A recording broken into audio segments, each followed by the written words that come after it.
السلام عليكم، ازيكم حبايب قلبي؟ عاملين ايه؟ يا رب تكونوا بخير. اهلا بكم في يوم جديد وفيديو جديد.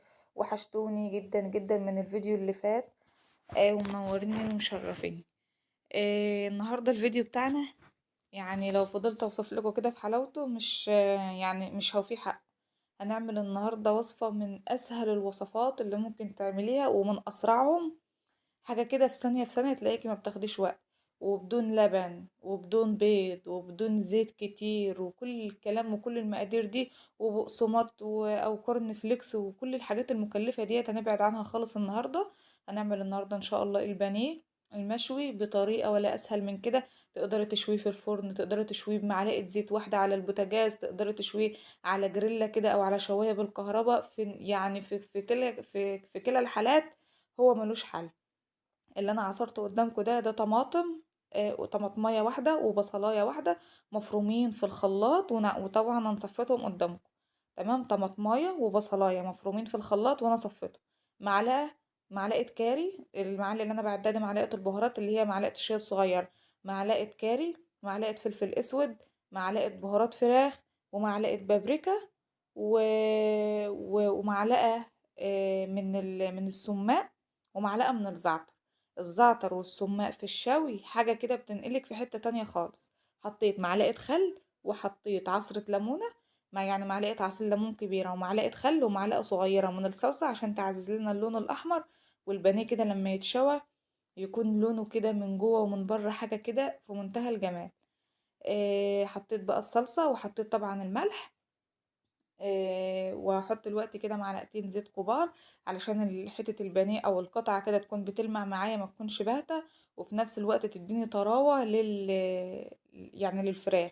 طبعا لما الفراخ بتكون المادة الدهنية بتاعتها كويسة بتديني طراوة ومش بتنشف مني كده وتحجر وكل الكلام ده.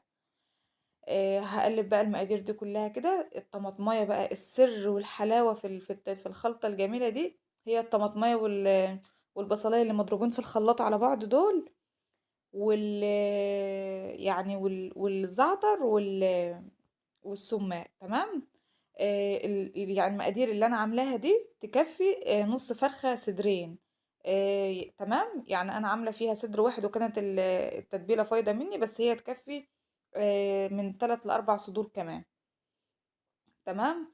هبدأ بقى احط شرايح البانيه. ما شاء الله اللي انا عاملاه ده كان صدر فرخة واحد، يعني مش كامل، كان نص صدر يعتبر، زي ما بنقول كده عليه ربع.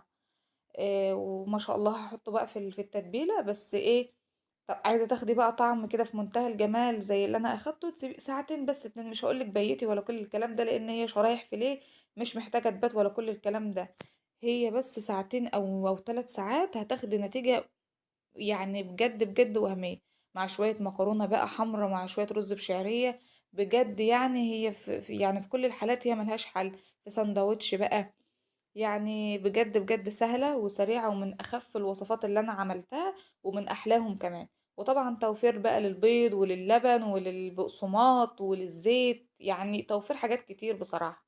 مش يعني ايه توفير يعني بتوفري بجد حاجات كتير. وفي نفس الوقت عملت بانيه، والأطفال طبعا بيحبوا البانيه وهيحبوه. أنا عن نفسي يعني عملته ما شاء الله، بجد بجد ما كانش ليه حل وكان طعمه حلو قوي.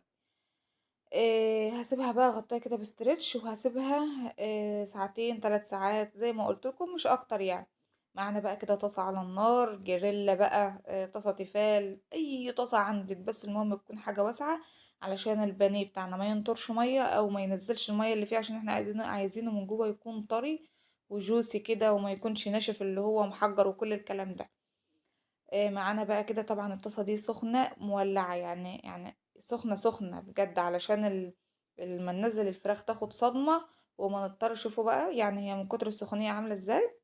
انا لو ما كانش في اصوات حواليا وانا بعمل كنت سبت لكم الصوت، بس هو الشكل يعني بيتكلم عن نفسه. هو بانيه مشوي بقى لازم هتكون الطاسة سخنة بقى علشان ايه، تدينا الصدمة اللي احنا عايزينها. تقدروا طبعا هتحطوا معلقتين زيت علشان الفراخ ما تلزقش معاكي في الطاسه. يعني فرشتين زيت كده بعد ما الطاسه تسخن تحطي شرايح الفراخ بتاعتك. هبدا بحط شرايح الفراخ بعيد عن بعضها. وطبعا كل ده النار عاليه، النار مش واطيه علشان الفراخ ما تنزلش الميه بتاعتها، النار بتاعتنا عاليه. هبدأ بقى احط كده وما خدتش وقت يا جماعة معانا، هما 7 دقايق تقريبا يعني والأكلة جهزت. والله بجد سهلة وبسيطة ومن أسرع الأكلات. يعني انت لو مشغولة كده أو وراكي حاجات كتير، أو يعني ما انتش عارفة هتطبخي ايه النهاردة أو هتعملي ايه على الغدا. الشرايح طبعا كلنا بنعين شرايح البانيه بتكون مخلية جاهزة في الفريزر. تطلعيها على طول، مجرد تحطيها في التتبيلة هتفك مع نفسها وهتتبل وهتحمري على طول، او هتشوي على طول والدنيا هتبقى تمام. زي ما انتوا شايفين بقى، انا بعد ما تاخد صدمة زي ما انتوا شايفين كده هبدأ اقلبها على الوش التاني.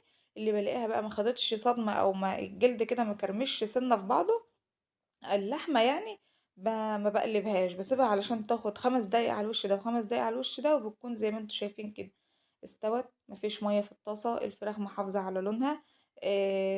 الكمية يعني إلى حد ما. أنا جربت في صدر واحد كده الطعم النهاردة في منتهى الجمال. التتبيلة دي خطيرة. جربي التتبيلة دي على طريقتي، جربي السماق والزعتر مع البصل، مع عصير البصل والطماطم وشوية البهارات دول. بجد بجد التتبيلة ولا أروع ولا أحلى من كده، وريحة الفراخ أصلا وطعمها دايبة دوب. بجد أنا الوصفة دي أتمنى أنكم تجربوها وتبعتولي التعليقات. لو انتوا جربتوها طبعا هكون فرحانة وسعيدة جدا. بسيطة جدا وسريعة. ما شاء الله، شوفوا أصلا هي الفراخ مش مستحملة، بتلزق أصلا في المسك بتاعي. هي مستوية ويعني 100 فل و10 كده. شوفوا ما شاء الله، مش محتاج أي حاجة خالص. ومظبوطة ولونها أصلا حلو، ولونها جميل أحمر كده حلو. وفي نفس الوقت مش محروق ولا كل الكلام ده. تقدميها بقى جنب رز، جنب مكرونة، زي ما قلت اللي ترتاحوا فيه تقدروا تعملوه. هي مش محتاجة غير طبق بطاطس محمر وشوية سلطة كده ومع الرز، ويبقى كده تمام وزي الفل. لو وصلت بقى معانا في الفيديو لحد كده، ما تنسيش تحط لايك لو الفيديو عجبك، وتعمل اشتراك في القناة، وتتكي على كلمة الكل عشان يوصلك اشعار مني بكل حاجة جديدة انا بنزلها. عملت بقى جنب البانيه بتاعنا ده رز بشعرية ويعني وحرفيا في اليوم ده انا كنت عندي ضغطة وقت كده. فهي دي اسرع اكلة جت على بالي، وقلت هصورها معاكم برضو علشان تعملوها، او اللي لسه مجربهاش يجربها. سهلة جدا وبسيطة وفي منتهى الجمال، وشكلها اصلا بيتكلم عن نفسه. شوية الرز بقى كده جنبهم شريحتين البانيه وكده فل قوي، ومش محتاجة اكتر من كده. يا رب بقى يكون الفيديو عجبكم زي ما قلت لكم. ما تنسوش بقى تعملوا لايك لو الفيديو عجبكم يا جماعة. واسيبكم ان شاء الله في حفظ الله، والسلام عليكم.